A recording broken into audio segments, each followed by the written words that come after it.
So I'm Rachelle Wilhite, the designated broker of Best Choice Realty, and we're going to actually go through a live listing. I had 3 requests this morning to, hey, can you help me price my house? I need to get this thing sold. My sellers are getting antsy. So if you're in that situation, or you may experience that in the coming months, tonight I'm going to give you guys some tips. We're going to use an actual listing to give this agent feedback. So before we get started, if you have questions along the way, or if you have some feedback, just go ahead and put that in the chat. And then if Jenny, if you could manage that, or Virginia, that would be great. The first page I have here would be key market factors. And what key market factors is all about is to really answer the question, which is, I've got a listing. Now what do I do? How do I get this sold? And a lot of factors go into getting a listing sold. It could take several months. It could be very, very quick. It's not always about price. I think a lot of sellers are concerned about that. They think that we're all about getting, the price needs to be set right. And if we don't price it a certain way, then we don't get paid. It's not just about price. There are factors that sometimes are out of our control. The price is one of them. So if it's properly priced, typically we'll get a sale. But in this instance that I'm going to show you here in a minute, we do need to do an adjustment in the price. And it has been on the market for a lot of months. And so we'll look at that and kind of prescribe some alternative ways to get it sold. But other considerations would be location. Location is it's the greatest factor actually of affecting the value. So if your neighborhood is desirable, if it's positioned on the property or on the lot a certain way, or if it's in a desirable city, then oftentimes the location will pretty much sell. That's why you'll see days on market in some locations. It doesn't even matter the price point. There's a limited amount of supply, and so the location will nudge it over the finish line for you. Price obviously is a second to the location, in my opinion. I think location is first. Location, they make this claim in a lot of the real estate books you might have read, location, location, location, and that holds true with the key market factors as well. So you got price, then you got buyer's terms, and that's what a lot of you are contending with. You have a listing and it's not selling. It could be just as simple as things that you did not do wrong. You priced it right, the location was good, the condition is perfect, and then all of a sudden we saw a market uptick in the interest rates, and that affected the overall buyer terms. They sometimes can't pay the higher price because of the payment. And so even a slight uptick in the interest rate can affect the buyer's terms, which ultimately affects the saleability of your property. So I'll show you an example of that as well, and what one of our agents has done to just drive more traffic and more interest and actually procure an offer just because of a simple change in what he did to the marketing remarks when it came to the buyer's terms. Also, competition. Buyers will compare. So if yours is on the market, buyers will compare your home against the competitors. So that would be all of the actives. You need to watch the actives very, very closely when you're considering whether your home is going to sell or not. Buyers will interpret the property's value based on what's in the shopping area. Your shopping area, when there's limited inventory, can sometimes increase in size. Few people that need to mute their line, so this is where I need some help here. If you could help me mute the lines, Jenny, that would be great. And Virginia, I gave you co-host as well. But you'll want to make sure that you are, the market factors, that the timing, that you're making those decisions, and that the buyers are going to interpret based on that shopping area. So if they're looking, for example, in Bellevue, and there's limited inventory in Bellevue, the shopping area might extend into Newcastle. It might even extend up into Kirkland, or even a little bit further south. So your competition may change over time depending on the inventory that you're dealing with. So buyers are going to look at what else is on the market.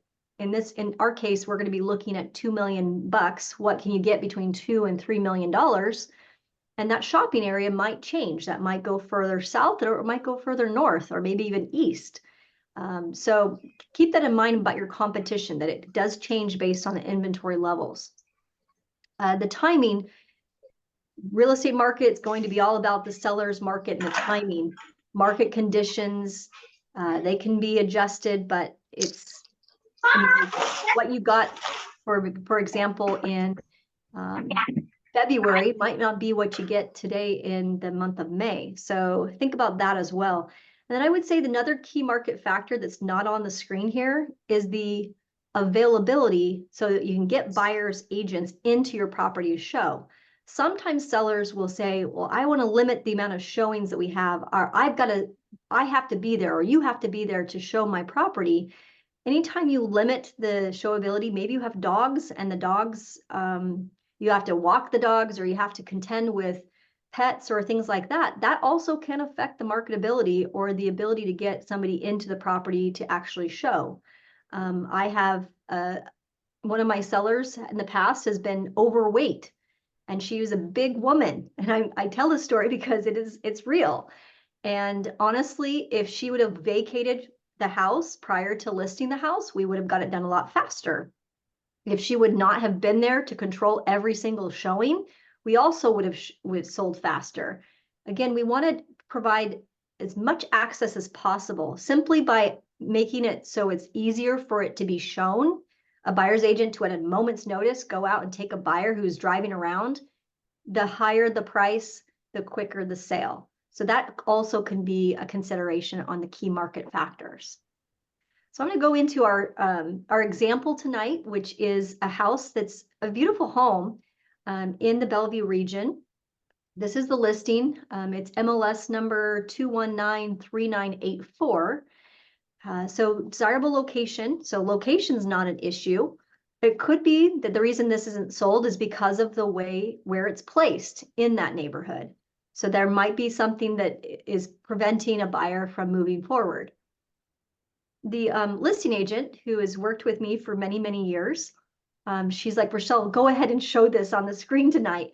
Help me. My sellers are wanting to know what to reduce the price to, and they're wanting to know if there's anything that I can do differently to showcase the property. So as we go through this, I'll give you guys some tips on what I'm going to tell her. But I'm going to flip through. The first tip I'm going to give her is, when you're scrolling through and you're a buyer's agent, you're looking at like the first 5 to 6, maybe 7 photos. So you better make sure that your first 7 photos are the best that you possibly, if this is a cream puff where you've got like beautiful view, I would be putting the view, or the amazing entryway with all of the decorative things. Whatever the area is, this is probably, unless there was another shot, this is showcasing more of the power lines, that more is of an obstructed view. When in fact, this property, I think if you go to the very last photo, it has like an amazing view from the top of the house, actually. So you want to pick a good front photo, and then 7 or 8 photos in, that is your best photos. A lot of the transaction coordinators tend to put your photos like on how you tour the property.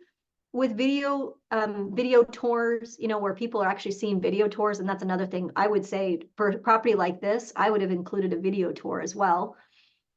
I would throw that in, and that will give you kind of a walk through the property that helps with people from relocating from a different state to actually not physically tour, but virtually tour the property with a video. But as far as the stills go, put your best foot forward and use the 7 or 8 photos up front, and don't worry about, touring the property. That's what video is for. So that would be the first thing I would tell her, is rearrange your photos. Anytime you do a price reduction, you want to do your photos at the same time. It almost looks refreshed. A lot of people say, well, Rachelle, if I'm going to reshoot the photos, should I take it off the market? And in this price point, the answer would be yes. Take it off the market. Northwest MLS has a rule where it has to be off the market for 7 days to do a temporary off the market. I would encourage this agent to go ahead and take it off the market for 7 days, reshoot, do a video tour, get a professional to come out and do the full shoot again. Again, things have changed. I think she listed back in January 24th of earlier this year. Well, now we've got The trees are a little bit different. The grass is a little bit different. The view certainly can be on a pretty day. She could most likely showcase that view through those windows with a professional photographer and be able to capture that location a bit more than she has already here. But as I'm kind of flipping through, you can see it's a beautiful home. It is dated, I will say, in comparison to some of the other homes. So while the sellers have tried the price, and they have tried a higher price earlier in the year, they did not get it. They did drop the price. It probably generated some more interest. But if they're going to drop the price again, it's because of the condition in comparison to some of the other properties that are currently on the market. But also, she did a great job. That looks like it's staged. Things like I noted, this is like a little blue thing. Little things like that make a difference. So make sure all those little things of condition are taken care of so that it does not look like it's, if there's little nicks in the walls, while you take it off the market, fix anything that would be a detraction from an offer, from somebody actually touring the property. So 7 days off the market does require me to initial that. I'm happy to do so. And then it takes it off the market and people start to call you. That's how it sometimes works. And you can maybe say, hey, we're going to be putting it back on the market. We have to do some remarketing, some photos, and possibly some staging if we need to, or some condition adjustments.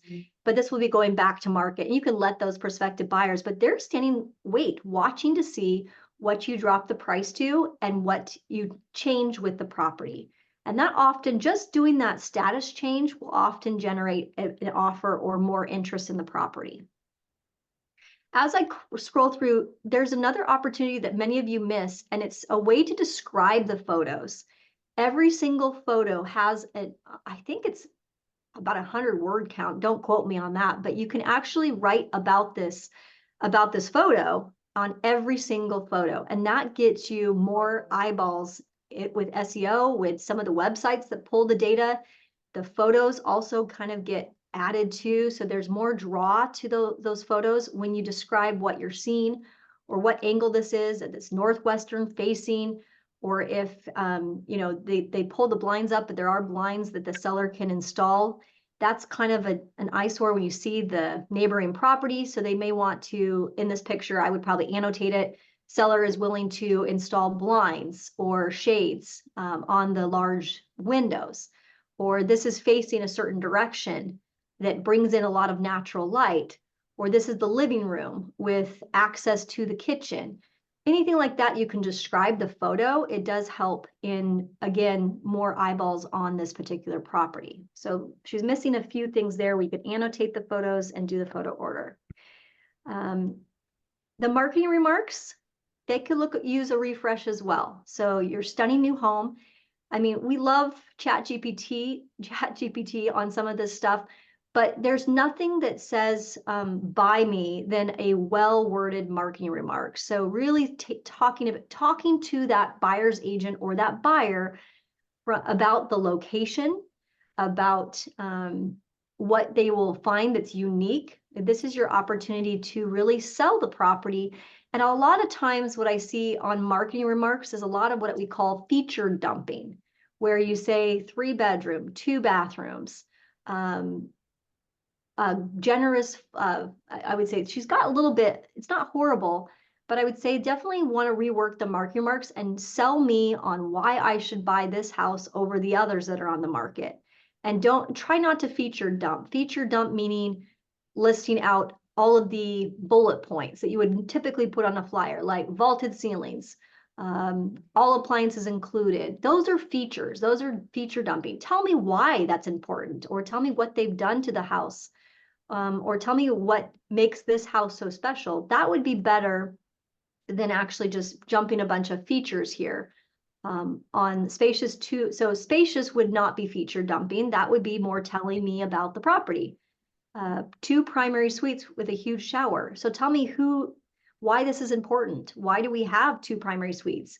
Maybe it's for multi-generational living. That might be a better way to describe the space rather than just saying spacious 2 primary suite with huge shower. Huge shower, why do I want a huge shower?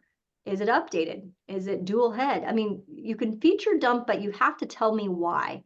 and why that makes a difference to me as a buyer. So I would rework the marketing remarks for sure. And you do that also at the same time that you do the photos and that you do the price reduction. You'll get the biggest bang for your buck if you do all of the updates to make it refresh and change it up. The other thing that I found works really well, if you have a seller that does not want to address the price, changing up your front photo more regularly than you probably have done in your past is important because it looks different when people are online. Most buyers start their search online, and so if it looks like a different home and there's only 4 homes, say, on the street, and the photo changes, maybe it's a view photo as your first photo versus another angle of the outside of the property, or maybe it's a different angle of the front, maybe it's pulled in or pulled back, maybe it's an aerial shot. By changing the front photo, it does get more eyeballs. We've tested this time and time again. So think about that. You may want to change up just where that view, maybe it's an aerial or a view shot as your front. There is not a rule around what your front photo has to be, except that it has to be of the property. There has been times where I've gotten really creative and pushed my envelope. Northwest MLS does have rules where you can't put a floor plan as your first photo. It has to be a view shot, or it has to be of the exterior of the property.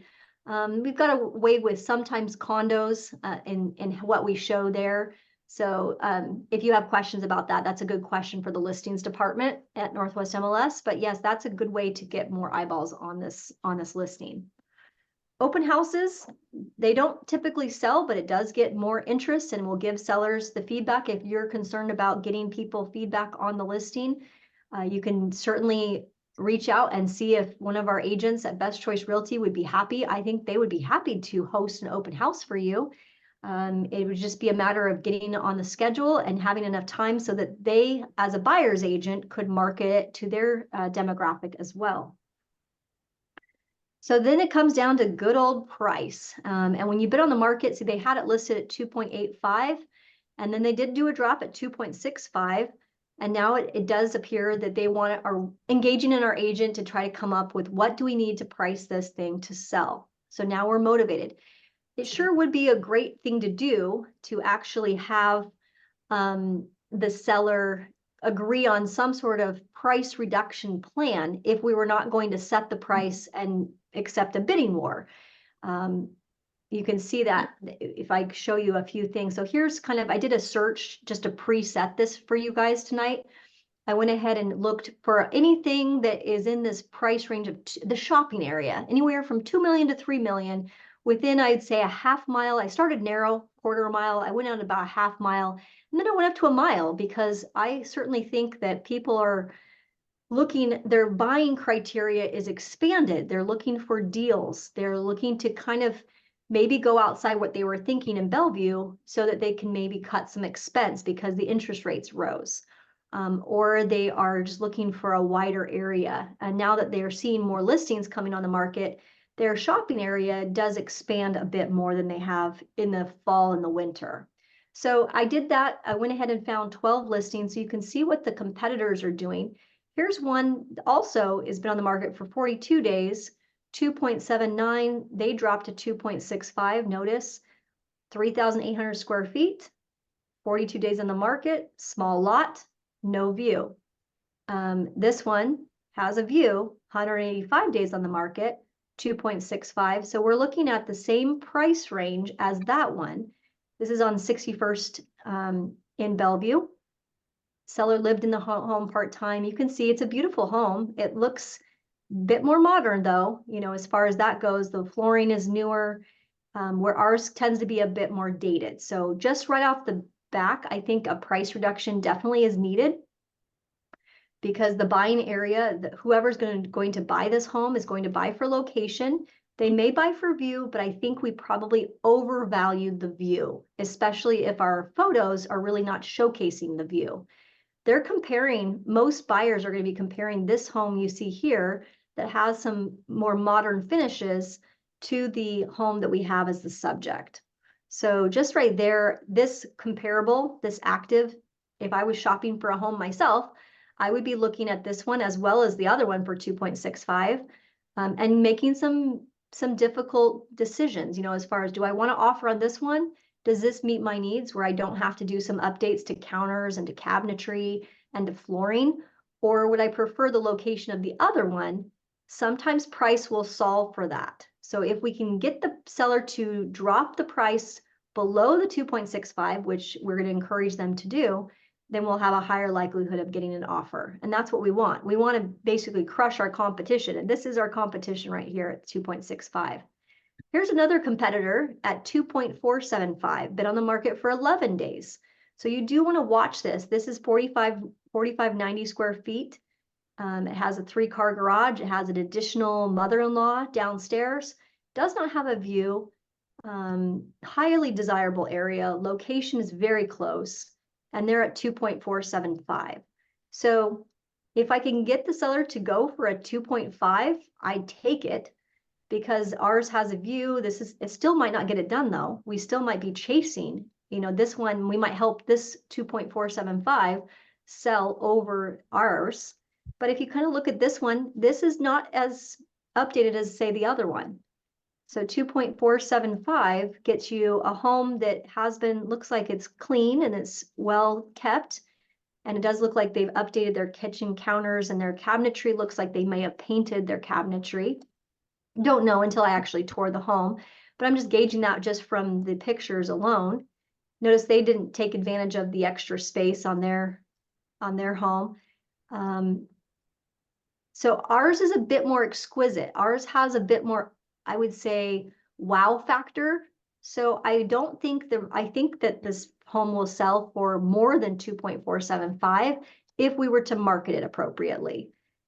But we're still dealing with 4590 square feet and a 2.475 competitor that most likely they're going to be looking at this house and making some judgment calls based on that. So those are the competitors to the 2.65. This one sold, this one is pending 2.8. Now, anytime you find a pending sale and you have a seller who's resistant to reduce the price, sometimes one of the best strategies I've done in my career is I'll call the pending and talk shop with Matthew Chapman and just ask him, you know, who was your buyer? How did it go when you listed the home? You obviously got great job. You got it under contract in your first weekend or two. Can you tell me more about the property? What was driving that offer? And did you get multiple offers? How did it go? You know, asking some more market related questions so that you can then pass that information on to your seller who's resistant to make a change. I can make this deduction even without calling Matthew, but the reason he got this one done was because it is on 1.5 acres or over 1.5 acres in Mercer Island. So that's the reason he got this one done at the 2.8, because of the acreage, because of the price point, and because of the location, he got it done. Now, I'm sure it needed some work. So that's not a good example, but if there was other pending sales that had taken place while we were on the market, lick your wounds, make the phone call, talk with that listing agent, and find out what they did to cause them to get that offer. Because most likely the buyer that went pending on their home was the buyer you should have got if you were priced correctly. And so you're kind of licking your wounds and trying to get market intel that will allow that seller to make those appropriate adjustments to get their house sold.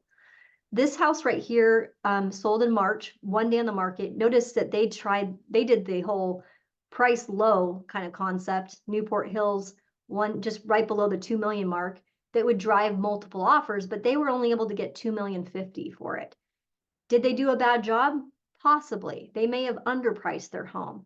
We're just looking for one buyer that's willing to pay market price with this listing. So we may have to do maybe 2 or 3 price reductions if we are trying to get down to what we call the sweet spot. This sweet spot most of the time, again, this is just a rule of thumb. It does not work on every single listing that we have. But if you're not getting people to actually show the home, then you're not going to be able to get an offer, generally speaking. So if you're getting approximately 2 to 3 showings a week, that typically will generate an offer. If you're not getting enough showings, then it is price, and it is condition, it might be location.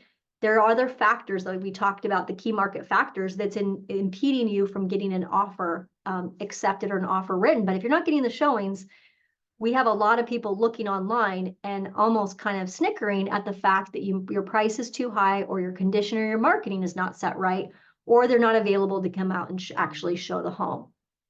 I had a listing one time where the seller had given me a key. I had my assistant actually, she said she tested the key. I have soon fired this assistant. This assistant no longer works for me, but they tested the key and they said it worked. Well, in fact, it did not work. And so we were having showing requests on showing time, and the key was never working. So we were not getting the showings. That actually affected the saleability of the property. And I actually had to take the home off the market and try to remarket it, relist it, and get it sold. And I did eventually get it sold, but it really came down to accessibility on that particular situation. So there's another one, 2.4, that sold. They listed at 2.3, 2.4, 4,200 square feet. This is in Newcastle, so you can see that the buying area is expanding, and they got it done for 2.4 with 4,200 square feet. 2.5% there, and 5-bedroom, 3.5 bath home. And it did, if you look at this one, this has a pretty substantial, you can see the difference of the photos. They have a similar type of setting in the subject, but they're not showcasing this. I don't know if this is real. It might be. It could be staged. It could be even virtually staged for that matter, just to take in this beautiful photo. Notice that that's the second photo. I would encourage our agent to go ahead and reshoot and showcase that view a bit more if they're trying to get what they're trying to get, which is over $2.5 million. This one's 2.4. You can see cabinetry, countertops, similar to ours, in the sense that it's dated, if you will. It doesn't have the white and the gray, but it's got some nice custom finishes. And they are showcasing obviously the rooms that make the sense. See how the windows look good? That is a professional photographer that is able to capture that view through the windows. When in fact, if you were looking at ours, if I go back to number 3, you can see the difference when we look at the photos here on the view. I'll go backwards. See, there's one that's the photo is kind of wonky, so it's not really showcasing the view. Imagine what that could look like if that was photo number 2 and it was at least virtually staged, but ultimately staged with outdoor furniture, especially when we're going in here to the summer. I mean, that's an incredible view at the top. Again, this doesn't do anything for me. Again, these are the last photos. So most clients are not even getting to the 39th and 38th photo. But what a beautiful yard. I mean, you can picture, I would say, soccer games in the backyard, or throwing the ball, playing, or playing fetch with your dog. That's how I would describe this photo. I mean, it's a very nice level backyard. So these are some of the other, so it is staged, but the photos, you can tell the windows, just the way the windows are taken, it could be better. There's another photo that probably needs to be moved up. You can see the view right there. So we're selling view, we're selling location, we're selling the lifestyle, we're selling the livability of this property. I could use some work on the market remarks. I want to show you before I wrap for the night, another listing that I showed that did a great job of marketing something. It's again on the market for a long time, also needs to do a price reduction on this one. Let me go here real quick. Let's see here.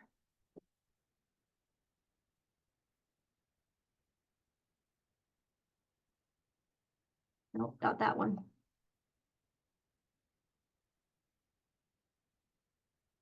Okay, Snohomish County. So this is one of our listings as well.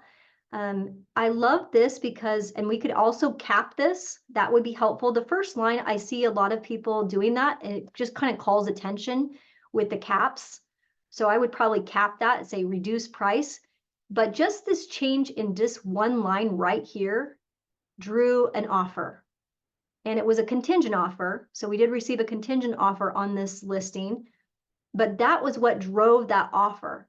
Showings were not as good because of the price point, but just that statement alone on the marketing remarks, available for as low as 4.85, actually generated a response. Now notice that he did go ahead and put special financing is through US Bank. So again, we can't advertise something. We've got to be truthful. but there was some special financing that we were able to get through US Bank to get that 4.85, and the seller was willing to buy down the rate in order to get that 4.85. And when you're competing with new construction, like we are here with this listing in Snohomish, that makes a lot of sense. And it also drew the buyers in. It drew enough to get an offer submitted, and it was contingent on the home. So we're back to market. We did not accept the contingent sale, but I wanted to show that because a lot of you are kind of like resistant, like, I don't know if I should advertise that.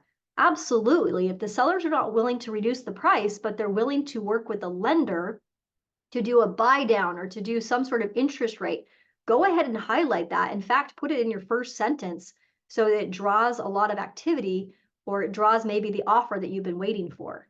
That sometimes will help. I also like to do things before major holidays. So again, this is the opportunity if you have a listing that's not selling, that you may want to have that conversation with the seller and say, let's remarket your property. Allow me the opportunity to take it off the market for 7 days. Let's regroup. Let's do that over like it's Mother's Day weekend. So this is a great time to regroup, reshoot, rephotograph, because Memorial Day is coming up. And there's another set of buyers that always, always, always looks during that Memorial Day weekend. So in order to get ahead of that, let's use the time this weekend. So I'd start having that conversation with my seller right about next day or two, and then take it off the market for 7 days, rework the price, rework the marketing remarks, rework the photos, in anticipation for a new set of buyers coming through your property for the Memorial Day weekend. It is a big kickoff weekend, and a lot of people look at homes, tour homes, start their home search because of kids getting out of school. Graduations happen in June, and now all of a sudden we're looking at behaviors or changes in lifestyle that happen. And around Washington, we also have good weather, and that's always a good thing. Idaho, same thing, great weather in Memorial Day weekend. So also a very good time to do any kind of adjustments to the listing. People have always asked me, should I do small drops? If the seller's like, I only want to drop 10,000 or I only want to drop 20,000, take what you can get, work with that seller. Any change you do does have impact, but it may not have a big enough impact to generate an offer. You may have to work with them a little bit more. So it will just extend your days on market, but you should have a very solid plan in getting the marketing and the pricing to kind of match, to get down to that sweet spot. When you do have a listing and you do want to reverse prospect, there is a way on Northwest MLS. Many of you do not know this. You go up to My Matrix, you go over here to My Listings, you check the box, and you can reverse prospect, meaning you can contact these people. I recommend calling, texting, and emailing, especially if you're going to do a price reduction or you're going to put something back on the market. But you can sort it. This person looked at the property on April 29th. This person hearted it. But this is the reverse prospecting results that I received from that land client. So if I was going to do a price reduction on this land, I may want to pick up the phone and call these brokers and just have a conversation and let them know that, hey, out in Tahuya, I reduced the price on this land, and would love to see some interest, or could you please provide me with some feedback? Or here's some photos, or here's some drawings that might make sense to you that I didn't put up before. Anything you do to change the listing, you might want to market it to those people who have expressed interest in the property before. These are all the buyers that have put it in their basket or have expressed interest to their agent that you can capture by going into the reverse prospecting stats. So that's what I had for tonight.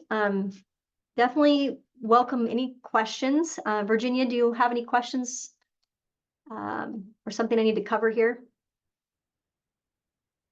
No, actually, you weren't showing your screen, so I pulled up the screen and tried to follow you. Oh, okay, good.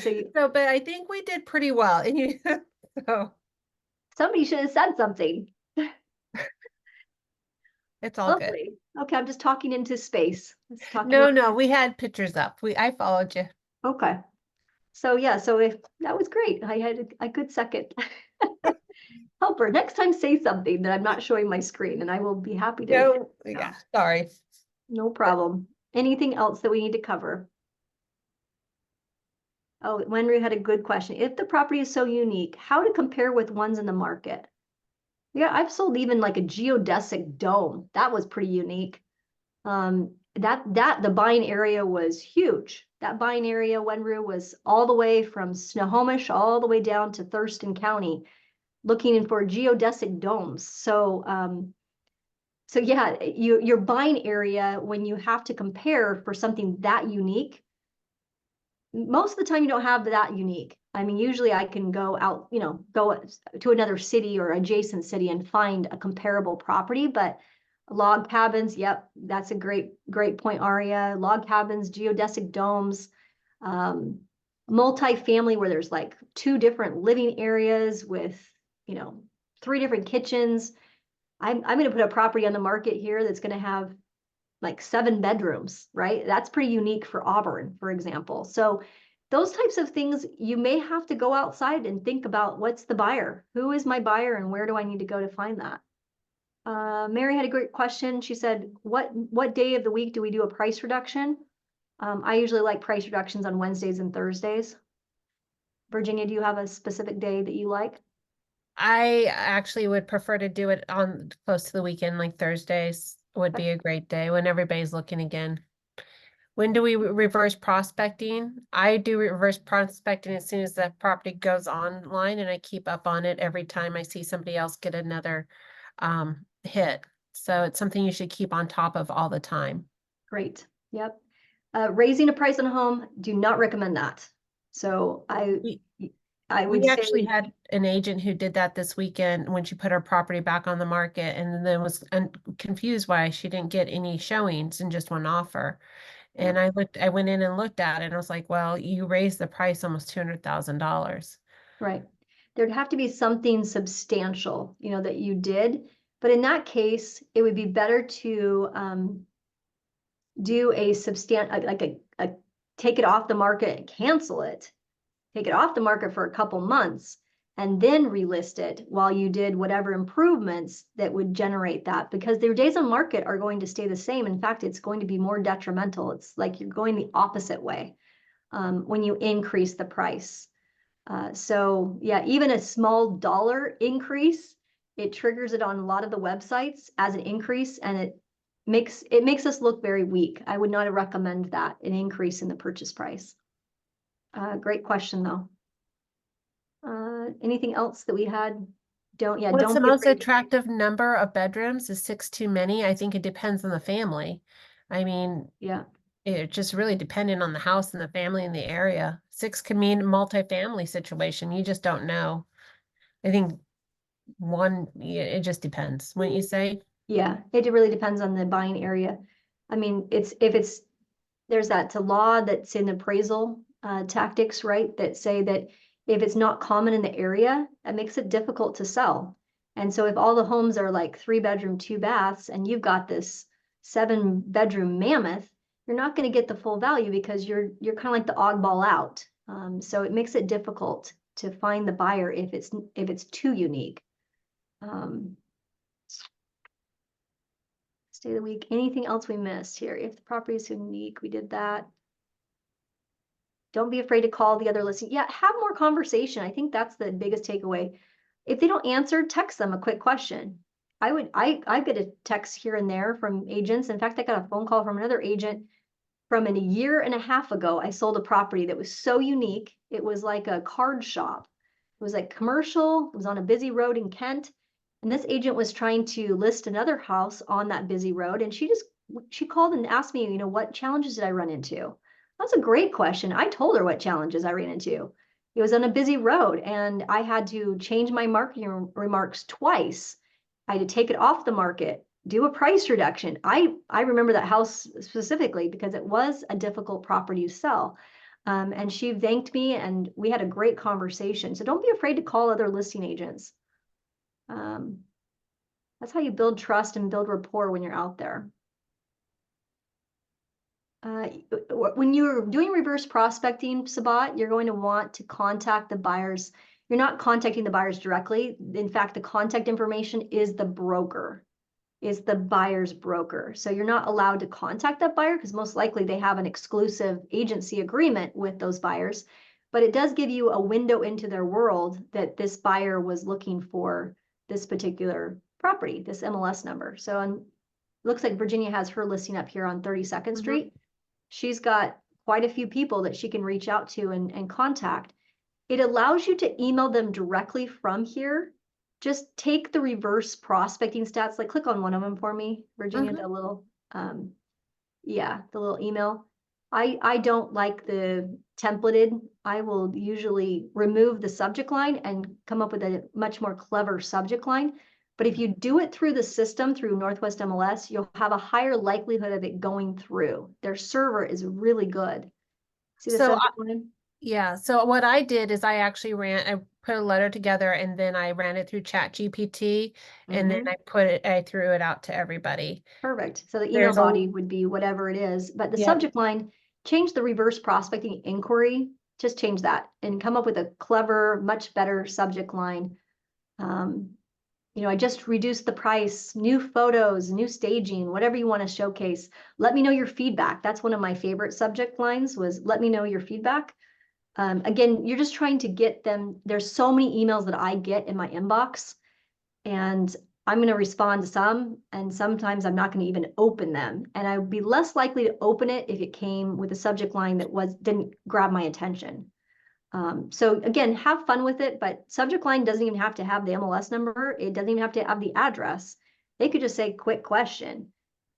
Have fun with it. Do something different if you're not getting the responses, but you're wanting to get the message out. You're more likely to open it if you have something creative on your subject line. Okay. And certainly call if you have a difficult property or you really want to get some feedback. Calls and text messages work the best.